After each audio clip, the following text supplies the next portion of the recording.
Blake Lively's past co-stars have hated her behind closed doors, and aside from lawsuits, this list of actors who've dissed her will shock you. Selena Gomez shades Blake Lively subtly by liking a post on TikTok that directly attacks Blake's approach to promoting It Ends With Us, which everyone knows was terrible. Grab your florals, grab a Betty Boo's drink, and watch this movie about DV with all your family and friends. She's never shared a screen with Lively, but their orbits, tied by Taylor Swift, don't align. Rewind to September 2016, Gomez tells Ella, "I wish she was my friend, but she's not. I've never met her." The shift came as a surprise to fans due to the fact Selena and Taylor were firm friends by the time Blake entered the scene in 2015, having first struck up a friendship in 2008. When DailyMail.com tallied up dozens of occasions, including all of Taylor's birthday bashes, her 4th of July parties, and her New Year's Eve celebrations, it became clear that Selena and Blake have never attended such events together. Suspicions were recently raised again when football fan Selena was missing from Taylor's A-list squad at last year's Super Bowl final. Selena had hinted she was hurt to miss out on group hangouts when she left a sad comment on a snap of Taylor's box at the Super Bowl on February. Insiders later confirmed that there was tensions between Blake and Selena behind the scenes. This is the reason neither of them are ever with Taylor at the same time and are constantly avoiding run-ins with each other, a source told DailyMail.com exclusively. Selena and Blake don't appear to have ever been photographed together at professional industry events either. Or could the reason they don't get along be because Selena became great friends with one of Blake Lively's worst enemies, Leighton Meester? Most amazing young women, Selena and Katie. It's so hard to find really fun, amazing, cool young women. Ben Affleck's chapter with Lively is a Hollywood soap opera all its own. It's 2010, and he's directing and starring in The Town, casting Lively as Krista Coughlin. Yeah, I really had to fight for the role. I fought really hard to get an audition, and when I auditioned the second time, I read with him and a few other actors, and it was an exhausting process, hours long. It was really, really difficult. Blake auditioned multiple times for the role, and producers still wouldn't cast her. Rumors online suggest she had to convince Ben to hire her. She can be persuasive apparently, so she insisted and he pushed for her to get it, and she did. Much like Justin Baldoni wanted her for the role of Lily, but things never seem to end well if she doesn't get her way. Off screen, it's a different heat. Rumors ignite fast. Then there's the creative clash. Affleck shut down Lively's push to soften Krista, wanting her raw and real. Blake said she felt awkward doing intimate scenes with Ben Affleck. Sound familiar? Funny, she had problems with doing intimate scenes with Justin Baldoni too. Difference is Ben Affleck was a bigger star than her at the time. Rumors of creative differences for the character and her saying things were awkward led to her and Ben never working together again. Looks like he didn't want to put up with that headache again. Now meet Armie Hammer, who stormed into Gossip Girl like a whirlwind and left just as fast. It's 2009 season 2, and Hammer's cast as Gabriel Edwards, Serena's slick new love interest. Not surprisingly, Armie's time didn't last long when he butted heads with Blake, and he admitted it. Question for Armie on Gossip Girl. Who was the biggest diva on set? You can say it because it's so far away from where you are now. Let me just say that was a tough show to film, and I didn't end up actually filming all of the episodes I was supposed to. Literally, you said, "Get me out of this." It was also like, get him out of here. Whose love interest were you? I was Blake Lively's love interest. You were? Yeah. Well, Sounds like she was the problem. It sure does, Chelsea. No, that's not what I'm saying. That's exact thinking. Apparently they couldn't get along and he got fired from the show early because he called Blake a B during a scene.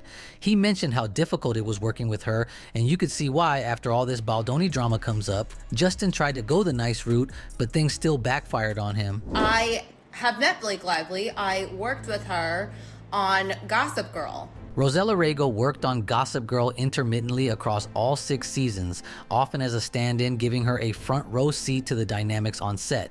On her TikTok, she posted a video and she described Blake as horrendous to work with, alleging unprofessional and entitled behavior. And I'm gonna attest that Blake Lively is horrendous. Like, I'm sorry to burst your bubble, she's horrendous. Now, it was hard to find this video online, so I'm guessing Blake's team had them take it down, because here's someone who worked with her for 6 years agreeing with Justin's lawsuit that she was difficult to work with. She would like burp and fart like in the middle of set and act like we were all so lucky to be smelling her farts. Now, although Rosella has no evidence, their IMDb page does show she has worked on Gossip Girl, so there is some truth to her story. And like at the time, I was dating someone, the guy who owned the craft service company that did the food for Gossip Girl. There were times where she would just like hug on him and love on him like in front of me. Now Rosella tells us how Blake would be flirty with the guy she was dating on set, so it does seem rather strange that she would be so talkative with a person who brings lunch on set. Or maybe she just wanted to be the center of attention like so many people online allege about her. I think she thinks she has a right to do and say whatever the hell she wants. I think, you know, Candace Owens is kind of right. She couldn't handle that people just didn't friggin' like her. But, you know, that's just the kind of person she is. She is used to being adored, and when she's not, it gets real. It definitely would seem that Blake needs to have everything her way, or else you're the problem. Justin Baldoni found that out the hard way. I think I'm just brunette because of the books. And everyone knows blondes are nicer anyway.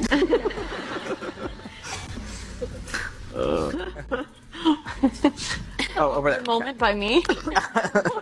There's so many TikTok videos and dug up receipts showing Blake lively trolling and joking about Leighton Meester. Fans online are calling Blake a bully to her. Leighton Meester and Blake spent 6 years together making Gossip Girl, but they don't even follow each other on Instagram. And you know how big of a deal that is to Blake, who forced the entire It Ends With Us cast to unfollow Justin Baldoni. In a 2018 Porter interview, Leighton reflected on Gossip Girl, saying, "I don't know if it was the healthiest environment."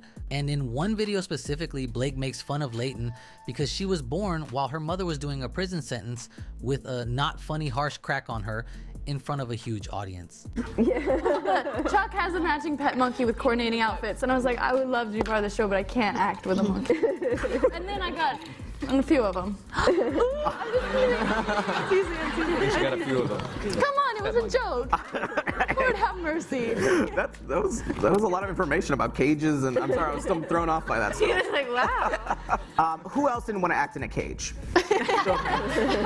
Well, some of them required a started. cage. Yeah. Wait, did you? By 2008, New York magazines got the scoop. These two aren't swapping friendship bracelets, they're dodging each other like it's a sport. Sources say the cast split into camps, some riding with Team Leighton, others with Team Blake, and the vibes so tense you could cut it with a designer heel. Season 1 wraps May 2008, and by Season 2's premiere in September, the divide's clear, cast dinners split, press junkets separate, Meester's 2014 wedding to Adam Brody, Lively's a no-show, can't find any pictures of them together, or Leighton ever saying one good thing about Blake.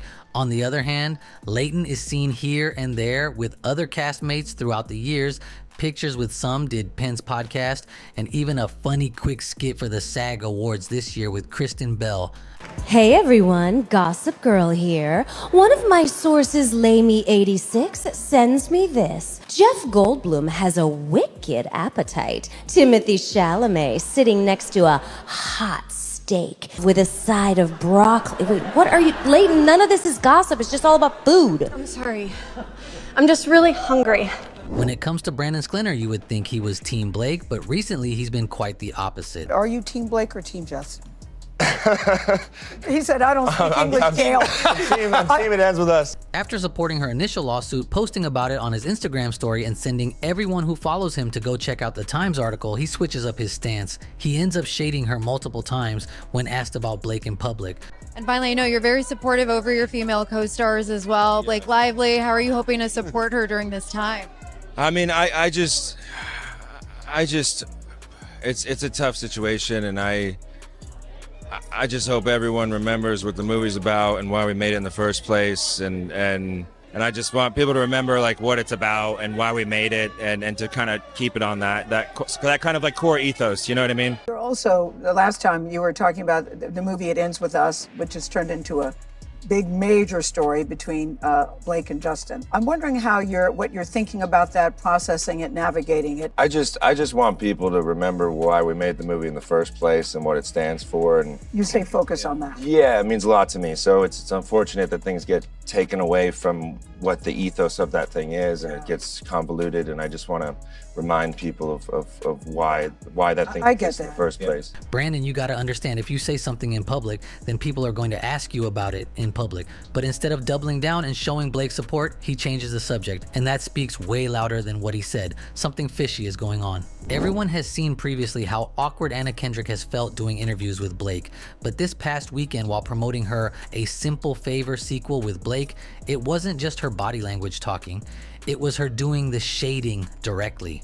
Anna, what does it mean to be working with Blake again? What are you talking about? Like, what does it mean to get back with Anna? Oh, it's the best. I'm so happy. It seems like she was forced to do press with Blake Lively because Anna did not show her any support whatsoever when they questioned her about the lawsuit. How does it feel like the movie's being impacted kind of by everything happening around going on in the world? Why, what happened? I did ayahuasca and the last year of my life is just gone, but I've heard the movie's amazing. Not to mention Anna's body language does not look comfortable as Blake does her usually rambling and talking for long periods of time during any press. She just has to try so hard to make jokes and try to sound cute since she needs the attention on her at all times. Kind of like she's been doing since Gossip Girl. You already saw the clips with Leighton. Not so different. I really wanted to make this second movie, and I was like, he wanted to shoot in Capri, and I was like, that sounds amazing, but it's very expensive, and let's just, shoot in Connecticut. That's where the first one took place. Here again, Blake is trying to make decisions on a film that's not hers, telling the director of the film where they should shoot the movie.